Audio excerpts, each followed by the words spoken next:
What's up, everybody? My name is Steve VanDeWalle. And I'm Justin Closser. And we're your hosts of Cannabis Cum Laude, a podcast devoted entirely to cannabis. We're going to talk cultivation, business, medicine, science, politics, advocacy, culture, and everything in between. Because let's face it, the cannabis industry is complicated, it's robust, and it has a ton of moving parts. So it's going to be our job to help you understand it a little bit better. So tune in every Friday morning for a brand new episode. And if you have a question that you'd like to have us answered on one of our shows, email us at questions@cannabiscumlaude.com. What's going on, everybody? Welcome to episode 1 of Cannabis Cum Laude. I am host number 1, Steve VanDeWalle. I'm number 2, I guess, Justin Closser. In no particular order, of course. We're really excited to be here. This is a podcast that we've been working on for a while now. And really the goal of it is to be able to present cannabis with distinction in a higher light, because this is an industry that is coming into the mainstream like a freight train. And in order for it to get the respect that it deserves, we need to look at it from all angles. Like we said in our intro, we're going to cover a whole spectrum of things. And hopefully at the end of this, you learn something. So today's episode, we're really going to start out by really introducing ourselves. How did we get into cannabis? A little bit of our backstory. And then we're going to take a dive into home cultivation, as it relates to New York State policy, right? We're both New York residents. And what you should be doing to get ready for when it comes here. Yes. Preparing, looking at cannabis policy from a home grow perspective and taking a deep dive into how to actually cultivate the plant at home. Absolutely. So I guess I'll go first with a little bit of background about me. Like I said, my name is Steve VanDeWalle. I guess my story into cannabis kind of starts back in 2017. 2017 was a really weird year for me. I was having some mental health issues. I was taking a prescribed daily regimen of anti-anxiety medication, insomnia medication, anti-depression medication, ADHD medication, and it had really kind of spiraled me into a dark place. I started to have some really dark thoughts, the kind of thoughts that you don't ever think you can have until you have them. That's not me. Yeah. It's not me anymore. And there really wasn't anything in my life going on at the time for me to have that. I was really having a chemical imbalance, and I knew that I had to make a change. I wasn't really sure what was going to happen. I was in business for myself, and I was an entrepreneur. In order to be a successful entrepreneur, you have to stay positive, you have to be optimistic, and you have to find joy in what you do. And I lost the ability to feel joy and enthusiasm, and lost my motivation, and it kind of spiraled me into a dark place. And luckily, I had a friend at the time who was a nurse practitioner, who was starting to get into the CBD market. And at the time, I didn't know what the hell CBD was. I didn't know what cannabinoids were. All I knew is that what weed was, and then when you light it on fire, it makes you feel good. I never really looked at it like a medicinal thing. I always looked at it as something I did on the weekends or at nighttime. And she sat me down and said, there's this new cannabinoid, there's this new up and coming market that came with the legalization of hemp. And although it's kind of a young nascent industry, people are, there's a lot of research saying it's good for things like anxiety and sleep, and maybe I should try it. So I had really nothing to lose. I was willing to try anything, and I knew that I wanted to get myself off these meds. So I bought a bottle, and I started taking it that night, and lo and behold, I woke up, I slept through the night, I woke up feeling great, and I was like, oh, this is bullshit. This is a coincidence. I continued it for the next couple days, same thing, fell asleep easily, woke up refreshed.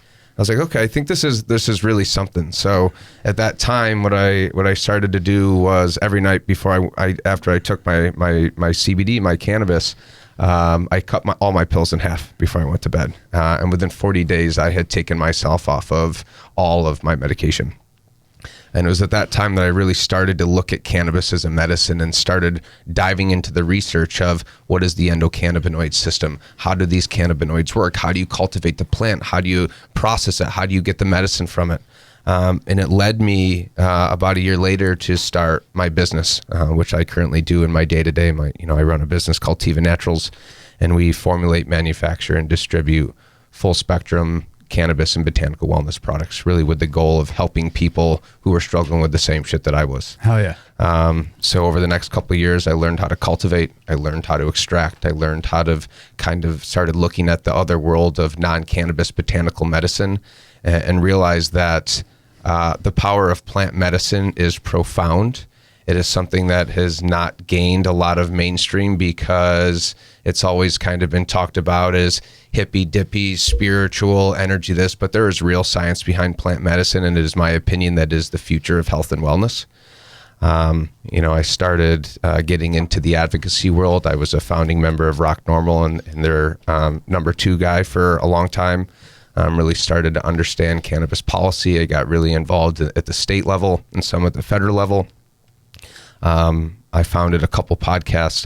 I started Rock Normal Radio a few years ago, and when I left, I transitioned over to Steve's Cannabis Show, which was an interview-based podcast, and we kind of reconnected after a long friendship, we've been friends for almost 20 years. Right. We kind of got a little disconnected when we went off to college after high school, but the world works in really mysterious ways, and Amen. If it wasn't for this plan, I don't think that we'd be sitting here having this conversation, because I think we both have really unique stories that really kind of brought us to our next level of success in our life, in a healthier life, that is, through cannabis. So that's kind of a little bit about me. If anybody has any questions about my history, I'm an open book.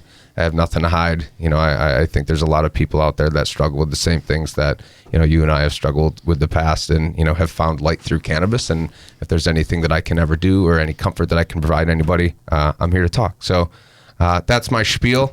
Absolutely. Take it away, my friend. Cannabis is for certain 100% medicine. And plant medicine, true, is also powerful. I remember I was watching this show. I don't know anybody who's ever seen the show Alone, but it's pretty cool. You should check it out. It's on Netflix. Not that they pay us or anything, but maybe one day. So these people go out into the woods, and they're literally by themselves and have to survive as long as possible, right? And it's a survival show. They got to make their own food, make their own shelter, everything. Yeah. Like very Survivor type a thing? Yeah, but like not so much challenges, like you're literally alone. Yeah. Like you just go alone and get dropped in. Like, so the one I'm thinking of, I believe they were in Patagonia. But there was this girl, I think her name was Callie. And she was killing it, man. Absolutely killing it. She's out there rocking it. She decided to make a spa.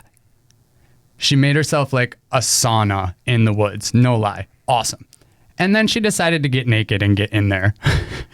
She ended up getting a bite on her ass cheek from spiders, I think it was, which got incredibly infected. Yeah. She got rid of it with plants that she was able to find foraging. Yeah. Wild. Yeah. Anyway, I don't know. I just think that that's crazy. Well, the reality is and not to, to go off on a rabbit hole, but plant medicine goes far beyond cannabis, right? Cannabis, is, and all other plants have been dated back to thousands and thousands of years, going back to ancient Chinese medicine. And we'll touch on this further in the future. But when we say things like plant medicine, it's not only cannabis, it's mushrooms, it's all plants. All plants. But pretty much every plant has some kind of use, whether it's good or bad for you. There's a use for it. Okay, even those little leafy pesky dandelions in your front yard are great adaptogens. Most people don't realize like the things that they are growing in your backyard have some sort of medicinal or therapeutic properties to it. It's pretty wild. But I digress. Absolutely. So yeah, getting back into a little bit more of me. My trail is a little bit more colorful, I guess. Overall, I'm gonna try and skip through some of the interesting parts, I guess. But I guess to give me a broad overview of who I am right now, I'm a cannabis enthusiast. I'm a cannabis activist, cultivator, researcher. This plant has saved my life, and so I've in turn turned around and devoted my life to trying to gain as much knowledge about it and spread the good word as possible. I really want to do everything I can to reverse the stigma and to rip off from another show that I listen to. I want to reverse the stoner stereotype, right? Totally. So, anyway, getting back into me, I'm a father, a fiance. We would have already been married actually, but COVID-19 and public policy has unfortunately prevented public gatherings, and she wants to do it a certain way, right? And so, happy wife, happy life. You got to give her what she wants. So totally. No, nothing bad there. But honestly, my fiance is a lot of my reason for being able to get into cannabis. So I'm a military veteran. I served 9 years in the National Guard, and funny story, maybe we'll get back into a deep dive about like my actual story later in the future, because we could go on for hours if we really wanted to. But so I served 9 years in the National Guard. For whatever reason, I thought I was signing up for a full-time job. I'm sure a lot of you realize that that's not the case. So yeah, so when I got out, my fiance pushed me into the medical marijuana program, and it has completely turned my life around. But yeah, so my service there was bittersweet, right? So you get drug tested, as everybody knows, and cannabis is the only thing, even though probably by far the safest substance that you can consume, the only thing that really lasts in your system for longer than 3 to 4 days, 5 days maybe. Everything else is like, hey, fair game. So what a lot of people maybe don't realize is soldiers are eating that stuff up like it's going out of style. If you're not worried about a drug test, you're doing hard drugs. Now, that doesn't sound beneficial to anybody. And with people who already have, I don't know, maybe some mental issues going on from their training, or have seen something weird because of a deployment they've been to, turning to some of these harder drugs isn't necessarily the right answer, and is only going to end up spiraling things into a much, much deeper path. I can speak to this because it happened to me, right? So I was heavy into drugs, heavy into everything. Pretty much, we're skipping over a lot of pre-story here, but like Steve said, we knew each other in high school. The cool thing to do on the weekends was to go drink, right? We drank, it is what it is. And I'd let that translate into what happened through a lot of the rest of my life, which took me from being in this program that we were both in called International Baccalaureate, which was like college level courses in 10th and 11th and 12th grade, and like being ready to dive in and be successful, right? Took me from being in that state, being one of the few in the program who actually graduated with a degree, to being one of the few who actually didn't even finish a full year of college, because I got into working promotions in the club. I got into doing all these things, and all of a sudden girls and drugs and drinking and partying and all this stuff was way more important than my future. Mm-hmm. Weird. Anyway, so long line goes down. I end up going to basic training. So I dropped out of college after one semester, ended up going to basic training, and wanted to turn my life around, wanted to fix it. Well, you can want to do so much, right? But then when you get mixed in with other people, then you fall into the same type of crowds, and you're not actively avoiding those. You do the same thing. So even though I went to basic training to better myself, I did better, right? And like I got in physical shape, and I learned a bunch of things about the Army and values and things like that and the other. But in basic training, they hand out drugs like hotcakes. You sprain your ankle, here's some Oxy. Oh, your tooth hurts, here's a Vicodin. And a lot of people don't take them, right? So they're just like there. There's an essential whole free market within boot camp, you know? And that's just wild. So it makes it really enabling. And you learn really quick what you're able to ingest and handle around other people without getting in trouble. So I let this translate into when I got home, got back into a restaurant industry. And if any of you have ever worked in the restaurant, you know that 90% of those places are like a stronghold for drugs. I mean, you might as well be walking into a trap house. Yeah. So that obviously did not do anything good for my whatever, you know what I'm trying to get at here. So the next couple of years go by, and I'm still only worried about drinking, drugs, girls, whatever. And I end up getting an opportunity to volunteer for a deployment. So I figure, hey, here's another chance to maybe turn life around. I've been actively trying to fix myself, and it just took a really long time to get there, you know? But so I'm like, all right, let's go on this deployment. Let's go do that. It's awesome. Well, there's also another thing that happens when you get trained, that a 2-year-old could come into your dining hall and try to blow you up, or somebody could strap a bomb to their diaper, right? And so we get trained in this type of things, and it just messes you up mentally. So like, even though I went to go fix myself, I did kind of like clean up all the substances and stuff. And like, obviously the time I was there, things were good. I did end up getting in trouble for having 2 drinks on my 21st birthday, and we didn't even get caught drinking. They literally just they did a health and welfare inspection of everybody's rooms, tore them inside out. They found a mouthwash bottle that smelled like vodka, and I lost all of my rank. Really? Anyway, yeah, so that's neither here nor there. Things happen. Whatever. We're in the past. We're moving on. But so it wasn't necessarily the best experience. I got home. I had this thing that I was trying to do good in, and I ended up doing wrong in it. So it just spiraled worse. And long story short, I'm still doing these drugs, and things are getting bad. And like I start losing sight of what's important, right? Eventually, I get to the point to where I'm getting foreclosure notices on my house, this, that, and the other. Rocky with my fiance, who actually we had gotten together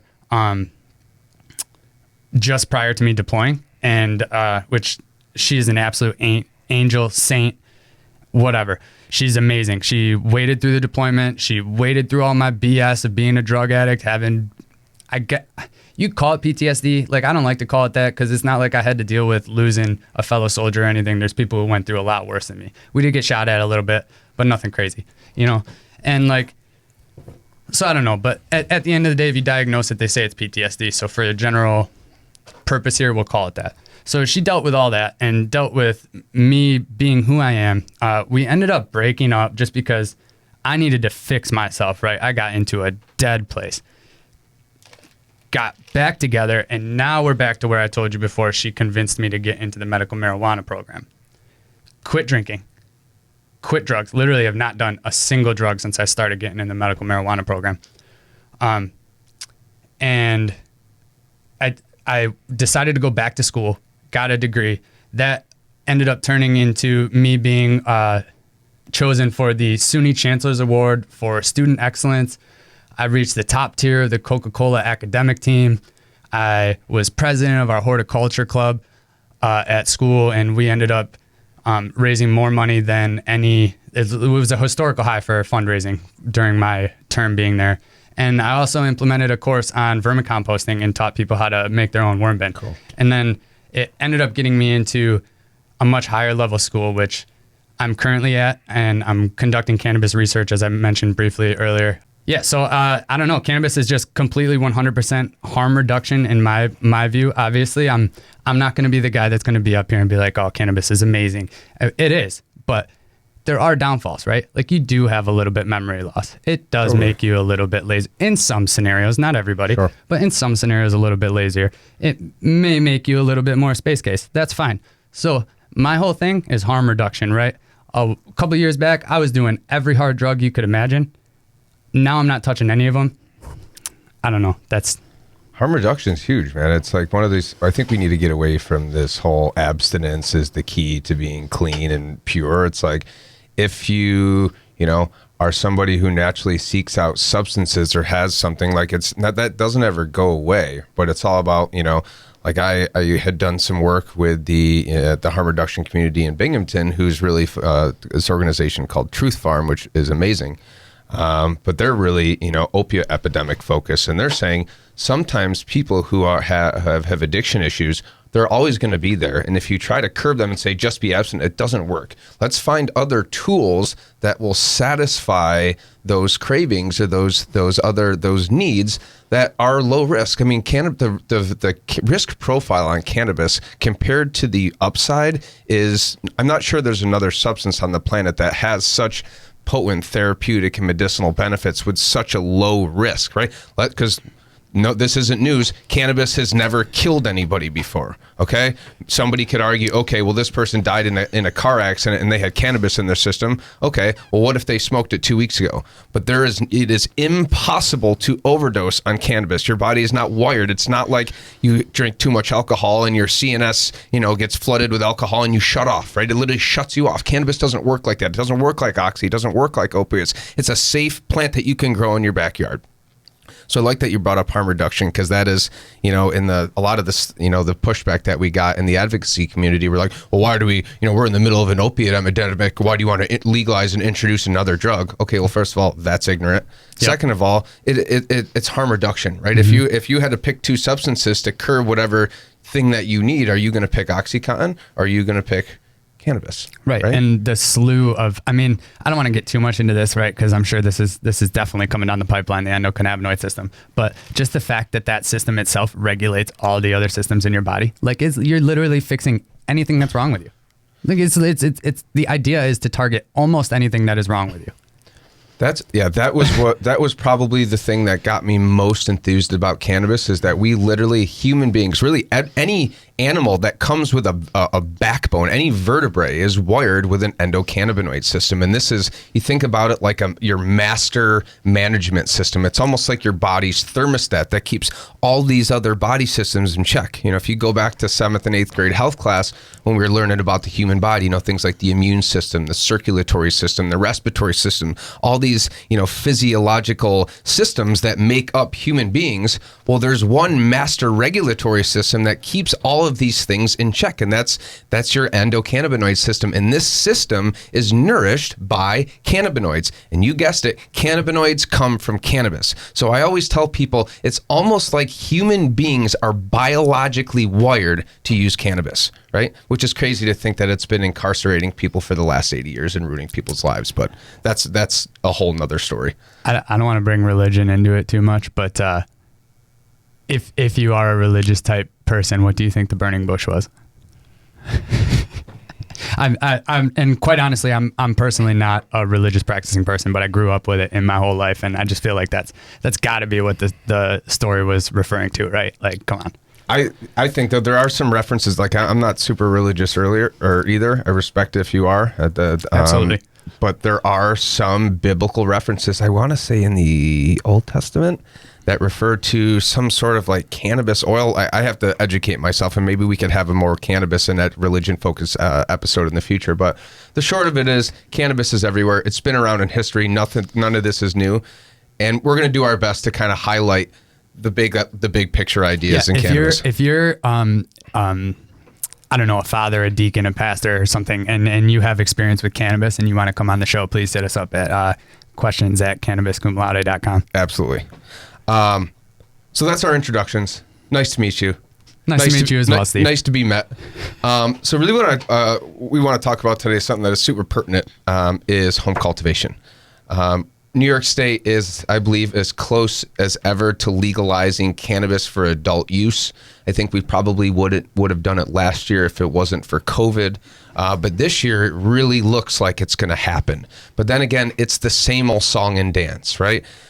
The governor released his version of the cannabis bill, the Cannabis Regulation and Taxation Act. The legislature, led by Crystal Peoples-Stokes and Liz Kruger, they're the co-sponsors, the champions of the Marijuana Regulation and Taxation Act. And now it's a matter of, first, they were two very almost not polar opposite, but very different bills. And over the course of negotiations over the couple of years, they've been closer and closer to finding a bill that's almost a hybrid. So one of the cornerstones of cannabis policy is home cultivation, right? Just like you can grow your own tomatoes, you can grow your own zucchinis, you can brew your own beer, you can brew your own wine. Why in the world would you not be able to cultivate cannabis at home? I'm not saying, there's some libertarian activists that say 99 plants, unlimited plants. Okay, that's a lot of plants. You don't need 99 plants for a home grow, right? I think you should be able to have as many plants as you want. It should be able to be grown like tomatoes. Yeah, I don't think it should be, I don't know. I think that if the goal is to create an industry, right, and some people might disagree with me, but if we want to have an industry that is designed to have, with licenses and designed to have generate tax revenue and do all these things that could really be beneficial to communities, especially communities most harmed by the war on drugs, you already have an incumbent market. That's the illicit market. And arguably New York has the robust illicit market in the country. So if all of a sudden you allow everybody and their brother to grow unlimited cannabis, I think that is going to be a disruption. But a 6-plant home grow that if done well, you could flip 4 or 5 times a year. And if you're pulling a pound per light, if you can grow yourself 4 or 5 pounds of cannabis per year, that's probably enough for even the most most medical patients who need the most. Would you agree? Certainly, it's plenty. But that we do get into a little bit of an argument there to where really we're talking about legislation and just trying to extract the most profit possible for our government. We're not actually talking about creating an equitable business. Because if we talk about it, tomatoes are a business. Cucumbers are a business. Beer is a thriving business. Yeah. And let's think about it. We keep hearing this language in New York about how we want to create a craft cannabis industry. Okay, we have a thriving craft beer and wine industry that brings in hundreds of millions in dollars in tax revenue, thousands and thousands of jobs. And do you think some Joe Schmo just woke up one day and said, hey, I don't know shit about brewing beer or making wine. I'm going to start a brewery. No, you start in your freaking basement. You start experimenting. And when you find something that works, you say, okay, let's scale this, right? Operationally, let's bring on some staff. The same goes through cannabis. If you really want to create a craft industry, it starts at the roots, right? Yeah. And that's going to start in people's basements. That's going to start with, Johnny Cannabis Seed down the street growing, a little 6-plant grow and say, wow, I got something that's like really good for anxiety. Try all of his friends try. Yeah, this is great. Now let's start. Let's build. Let's water the flower. But if you don't allow cannabis to be cultivated legally, especially on a small scale, first of all, people are going to do it anyway because they're doing it right now. They've been doing it for 80 years since people have been thrown in jail for lifetimes for cannabis. It's not going to stop. Yep. So you might as well use it as a tool to foster this craft industry instead of wrapping it in red tape. But that's really what we're going to dive into today. Is that really one of the fundamental differences between Cuomo's bill and the legislature bill is the lack of allowing home cultivation in the governor's bill. Yeah, it really kind of speaks a little bit to a little bit of my motivation for wanting to have a podcast, right? So I'm involved in the science world, and I'm also have been deeply involved in the culture of cannabis for a few years now. It's been a while, my whole motivation is to try and merge all of that knowledge, all of that novel knowledge that has come from the black market with everything that's been missing from science for the past years of there being prohibition. And it's crazy, man. It's almost like they don't want to learn it, right? Like it's okay, but it's just there's so many things that have already been done by black market, but because it's not been done with the scientific method, it's almost considered like it's irrelevant. Yeah. But so that's where home grow, to me, that's important because you're not going to have huge companies, right, trying out these novel tactics because it's gonna hurt their bottom line. Yeah. If it doesn't work, they're losing money. So we need home growers to try lighting a fire next to your plant like Soma or something to see if it does something exciting. You know what I mean? Or I shove a knife through the stem like some of these people are doing. I don't know. That's craziness to me, but whatever. You do what you got to do. These kind of things are revolutionary. Anyway, go ahead, Steve. Sorry. No, I was just thinking that anecdote is what's fueled this industry for many, many years. How many medical patients have to line up and say, cannabis saved my fucking life before some policymakers say, well, maybe we should look at this closely. Oh, there's no science. We need more research. Okay, allow us to research. Well, it's a Schedule I. We can't. Well, what do you want us to do then?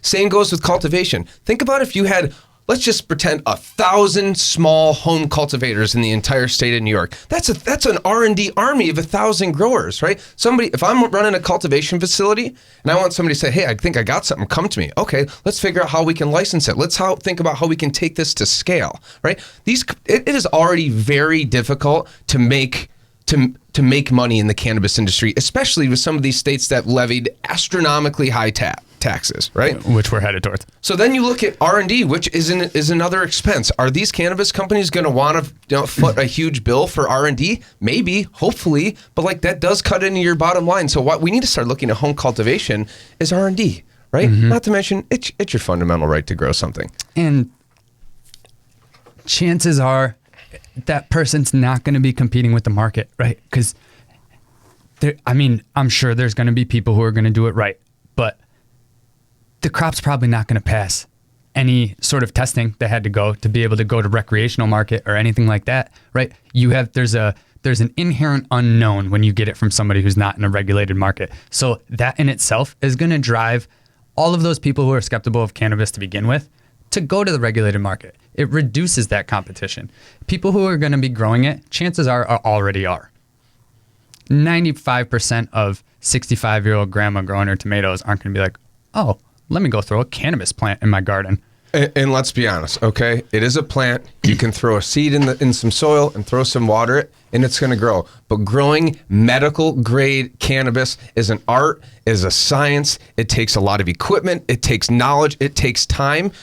I love beer and I love a good full bodied red wine, right? But I don't make my own beer because let's be honest, even on my best day, if I made the best beer possible, it would be nothing compared to one of my favorite IPAs. So just because people can doesn't mean that people will, and it is very difficult, in my opinion, much more difficult to grow craft medical grade weed than it is to brew a beer or to make wine. So yeah, some people are going to do it, right? But Yep. not if I want to smoke weed right now, right? I have to wait. If I was to plant the seed now, I need to wait 3 months or 2 months, right? There's time, there's quality, there's effort, there's expenses. So the sort of is just because people can doesn't mean they will. And I think if you make it illegal, the reality is people are going to do it anyway. And who the hell is going to enforce it? And on top of that, time, effort, money, investment, everything. When you are actually under it, every grower here can attest. Things go wrong. Oh, yeah. You lose out on harvest. You have to cut early. You get smacked by diseases, smacked by bugs. Yeah. Somebody comes knocking on the door that shouldn't have been.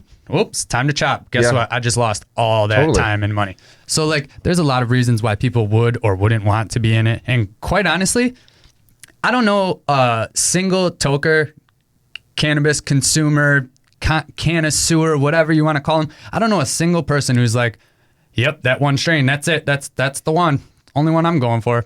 People like variety. And guess Totally. what? It's hard to grow a variety steadily, if that makes sense. Yeah, and like nowadays there's a freaking what seems like a million different types of genetics or cultivars, or commonly known as strains. We're going to use the word cultivar on this Yep. on this podcast. And everyone grows different, right? They're bred in different climates. They need different things, different types of nutrients, different, everything is different. So it's like, not only is like, do you have to find the cultivar that suits your needs, but do you have the equipment and all the essentials to bring that plant to its optimal potential? Yeah. It's hard. Yeah, every plant's different. We've been there. We've done that. It's very tough to do. And, it can be done. There's beginner ways. There's intermediate ways. There's expert ways.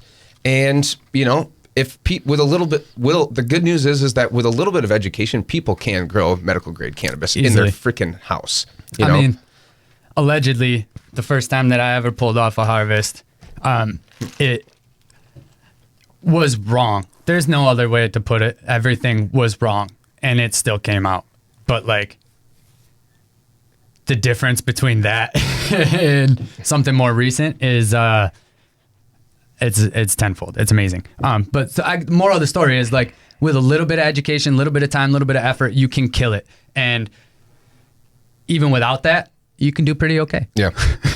What I want to do is kind of give a quick kind of recap of like the story of home cultivation in New York State policy over the last couple of years, and like why, even when the legislature wanted, when pretty much, we have like over 60, maybe even super majority of constituents want cannabis legalization. They want home cultivation, but why is the governor still not adding it? MSOs won't make money. Well, back in 2019, there was this little memo or this letter that became very popular that was written by the multi-state operators. Multi-state operators are the big cannabis companies, right? The MedMens of the world, Harvest Health, Curaleaf, the big ones, who wrote a memo urging the governor to ban home cultivation. And I just want to go through the 5 claims that they said that why it should be cultivated. 1, home grow will make it impossible for the state to eliminate the black market.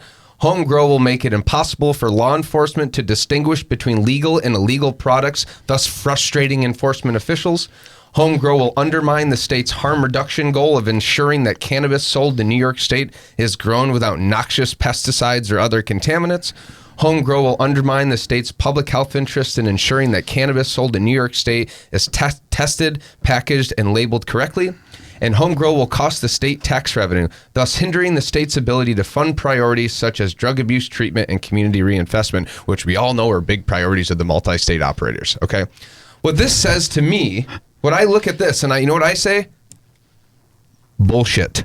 Yeah, 100%. Right off the rip, that black market comment right there. Like if you don't have home grow, there's going to inherently be people who are actively against the system who will grow just to say F the system because you're not letting me grow.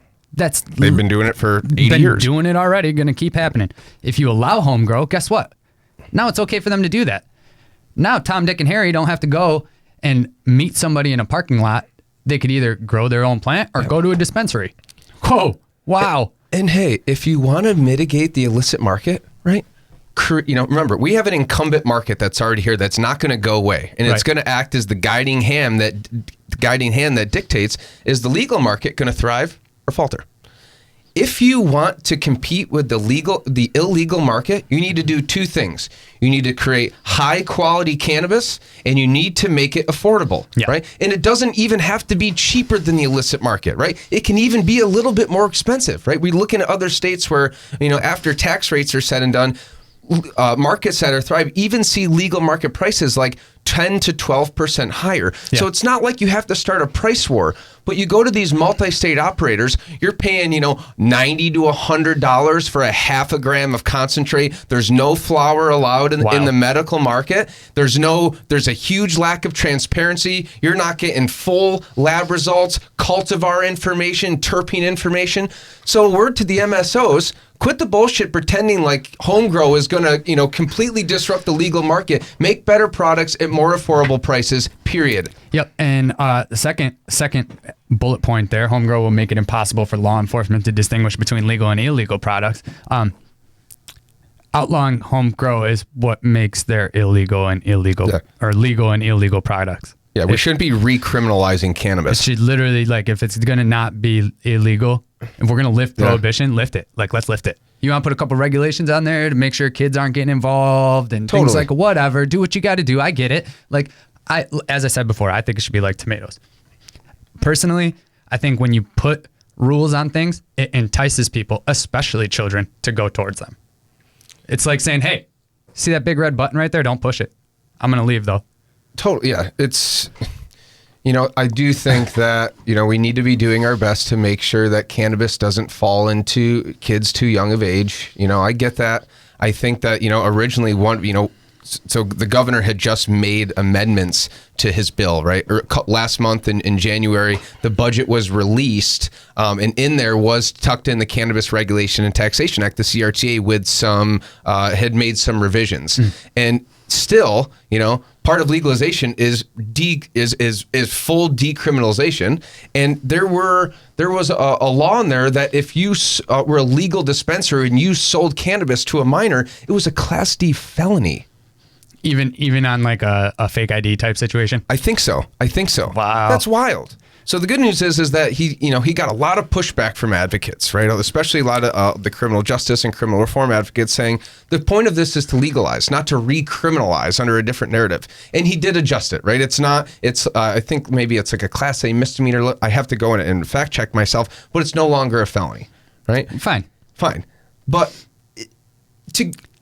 I don't know. I think that in that same light, has there not been pushback since before he even put it out there that there needs to be home grow? I'm just saying, probably harder than that. NORML has been, NORML's arguably, one of the most powerful and vocal cannabis advocates in the country, and they're home grow. Their big thing, from the cannabis, the stoner community is home grow, right? There's no reason it shouldn't be. And when all is said and done, the reality is this isn't about fear of tainting the illicit market or fear of toxic, unregulated cannabis products, because any of these OG growers, they're very mindful of the type of products. These aren't cartel growers. These are people who've been doing this for a long time. And most of the growers that I know, they're not using stuff that's going to taint their weed. I hope that people understand that this is about politics. This is about corporate greed. This is about the lobbying power of the multi-state operators. And the moral of the story is, if you care about cannabis, if you care about cultivating at home, reach out to your policymaker, get involved in advocacy, and hopefully in a couple months that we can have a program that allows us to cultivate at home. Yeah, write Cuomo even. Email him, blow him up, write him every day. Yep. Send him an email. Eventually they're going to have to listen, right? Damn. All right, go ahead. No, I was just thinking that, we kind of talked a little bit about the policy of home cultivation. It's not news. Oh, right? that's where I wanted to go. Sorry. You probably just saw me have a brain fart there for a second. So can you talk to me about what happened with this degradation in policy? At least last year he was proposing 4 plants for medical patients, right? So how did that disappear? I don't really know. I know that, kind of the advocates really wanted 6 plants home grow. We really wanted 6 plants in flower, 6 plants in veg. I mean, minimum is what it should be. But. And then, 2, there were, and up to 12 plants at a time per household, because say that, you and your fiance both got your medical cards. You could cultivate up to 12. You could have, that's a nice room actually, 12 veg, 12 flower. Yeah. But in terms of like the adult use market, there's still no sign of home cultivation. So I don't really understand what the difference between 4 plants and 6 plants and 10 plants. The question is, who's going to enforce it? Are the police going to enforce it? They're, a lot of police departments are getting resources pulled, especially coming, from the Black Lives Matter movement. It's been a big movement to defund the police. Dude, the police really going to be knocking on doors saying, hey, I heard you got a home cultivation. Let me just make sure that you only have 4 plants instead of 6. Oh, you have 2. Well, what are you going to do about it? They don't do it now unless you're moving a bunch of product. Yeah, it's just a waste. It's just a silly... I don't know. It's politics. I understand you got to play the game. You got to appease the people that are, putting money in your PACs and, donating to your campaign. But at what point are people going to realize? Let's call it what it is, though, right? Keeping home grow illegal is giving it so that there's the best of both worlds for the government. They still get to make money off of sending people to jail, and they still get to make money off of tax. That's like, oh, this is a win-win. Yeah, we shouldn't be finding other ways to criminalize cannabis. Like if it's legal, it's legal. If I grow, I grew 2, 6-foot garden beds this year, and I grew a whole bunch of tomatoes. If I'm driving to my, my mom and dad's house to deliver a thing of tomatoes, and I get pulled over for speeding, and they say those look like illicit market tomatoes, I'm gonna take you to jail. It's ridiculous. That's exactly what we're saying here. It's ridiculous. But that's what's happening right now. This is exactly. Do you know? Actually, tomato is a member of the Solanaceae family, which is actually the nightshade family. So it's like a brother sister plant removed from being poison. Really? Yeah. I didn't know that. Yeah. Wild, right? Yeah. Never. Yeah. Who would have thought? Right. All right. So you are the resident cultivation expert. Oh, yeah. I want to know, I think the next couple episodes are really going to dive into cultivation, right? We'll call it Cultivation 101. What you need to get started, what types of things you can grow your plants in, lighting, nutrients, different systems, whether it's organic, whether it's inorganic, hydro, soilless soil. So really kind of, in our next episode, we're going to take a deep dive into media. We're going to talk about soil, soilless media, hydroponics, like really what the hell are you growing your plants in? What are the pros and cons? What's your preference? Blah, blah, blah. But really before we get into that, what are some of the what do you need for a home grow operation? Say for example, the legislature approves home cultivation and we get 6 plant home grow. What would I need right now to start a little 6-plant home grow? The very first thing you're going to need is a little bit of an education. You want to make sure you plan this thing out first, where we're definitely going to help you with that. But if you're in a little bit more of a hurry, then you're going to have to wait for us. I would definitely recommend finding a couple cannabis books, which we can, I guess I could drop a couple right here. They're a little bit dated, but the Jorge Cervantes book and the Ed Rosenthal books are all really good. If you're into organic growing, I would look into Jeff Lowenfels. There's a bunch of other podcasts out there. I mean, you can find a million ways. It all depends on how you want to digest that information. So my first thing I would say is build a plan. And so in building your plan, you're going to want to take into consideration what kind of pots you want. Do you want to go fabric, plastic? You want to use clay pots, which not really recommended. But anyway, are you going to go in a bed? You know what I mean? So that's something to take into consideration. What's your space going to look like? That actually is the first thing I would consider before pots, that's for sure. Are you going to build a room? Are you going to use an existing room? Are you going to put a tent in a space? What are you going to do? So we're going to end up having an episode that talks about that, pros, cons, this, that, the other. Are you using Mylar plastic? I mean, that's a really popular thing these days, or not these days, in cannabis history. Like Steve said, we're going to mention media on our next episode. we're going to take a really deep dive into water, right? Because water is like the most important thing to life, period. It's essential for life. That's like literally what we're hoping to find on other planets to see if life exists on other planets. Like, so we're going to take a deep dive into water because that's super important. That could even turn into 2 episodes. We'll see. You also need to consider buying fans, filters, just to backtrack on water. Some buzzwords, maybe if like I said, if you're trying to build your plan ahead of time, maybe look into filters for your water. RO, I wouldn't necessarily recommend RO unless you have terrible reverse osmosis water. It's pretty wasteful, but if you have terrible water, it's good. Whatever you do, you should always get a water test before you get ahead of time so that you know what's in your water and you know how you can adapt therefore moving forward. Fans and filters. If you're in prohibition land, you definitely want to make sure you get some kind of carbon filter. There's a bunch of different sizes, this, that, and the other that are going to depend on your space. What exactly the carbon filters really just kind of like take the organic matter out of the air, like the scent? Yeah. How exactly does that work? That I'm going to have to do a little more research for to tell you exactly how it works. But what they do is they put activated carbon inside a can, essentially, for lack of a better word, with holes in it, and you have a fan pull things through this carbon. And so I'm going to take a stab here that's an educated guess, and I'm putting it out there that I could potentially be wrong. But what makes sense in my head is that everything that has to do with organic compounds in life has to do with carbon. Carbon is the building block for all of that. So what I'm thinking by an activated carbon reservoir, that by pulling things through there, that anything that has other molecules that isn't just like pure air, in theory, is going to be able to bind to those organic binding sites on the carbon, because it's got those 4 bond sites around each part of the atom. But when we get into the filters and fan episode, I will make sure that I get that 100% on point for you guys, and it'll be tight, good to go. Yeah, and things like lighting, right? Lighting has evolved so much, Yeah, do you want an LED? You want HPS? Ceramic metal halide? Yeah. Are you going to use an incandescent light bulb? Pros and cons of each, right?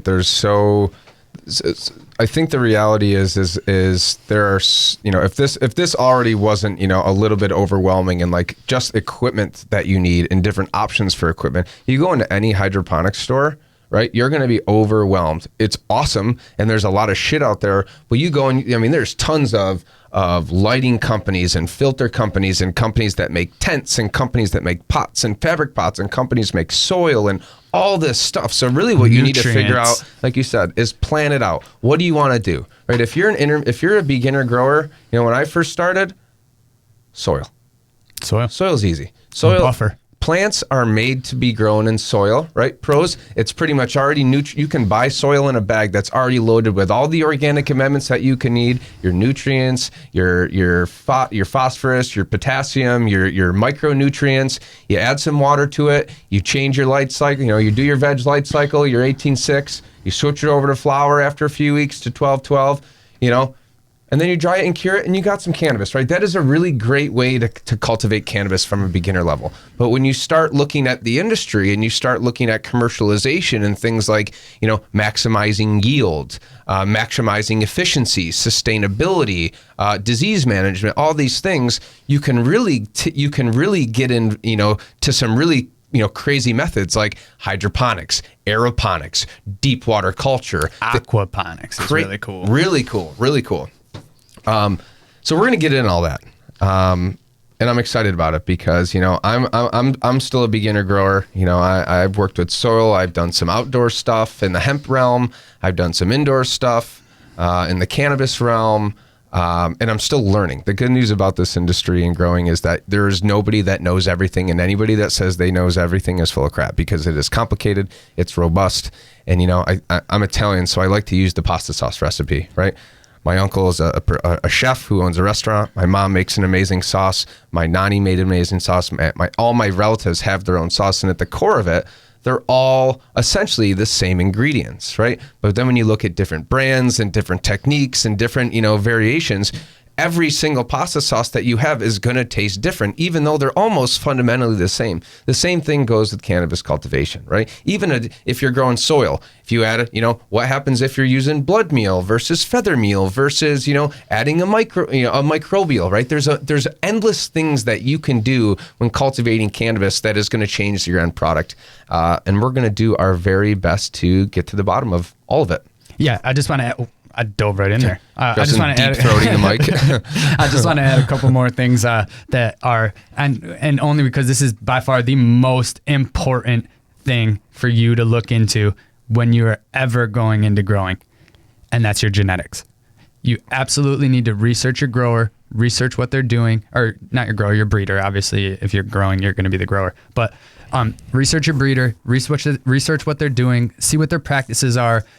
Email them, see if they're testing, make sure you know what that plant's going to do, because you want to have a plan for it ahead of time. And with that, make sure you research your pruning and training techniques as well, which all of these things we're going to get into. So if you've got time, wait, hang out, do what you're doing.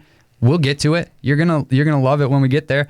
If you need to know ahead of time, I want you to be able to look it up. That's all. Yeah. And, we are coming up to the end of the hour.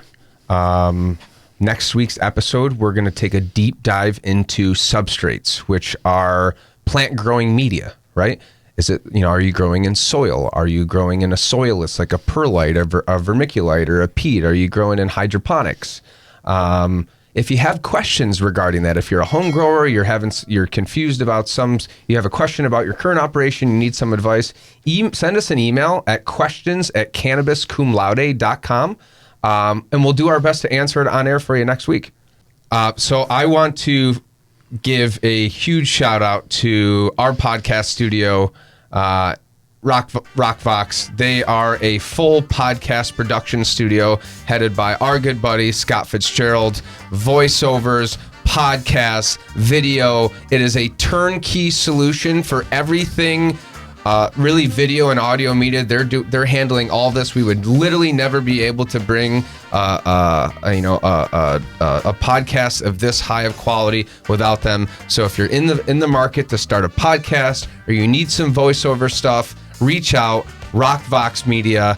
Scott Fitzgerald is a genius. I'm really happy to be here. So thanks so much for hosting us. Yeah, thank you, Scott. Stay elevated, my friends. Yeah. Solid episode 1. Everybody, well, this concludes our first episode of Cannabis Cum Laude, and we will see you next week.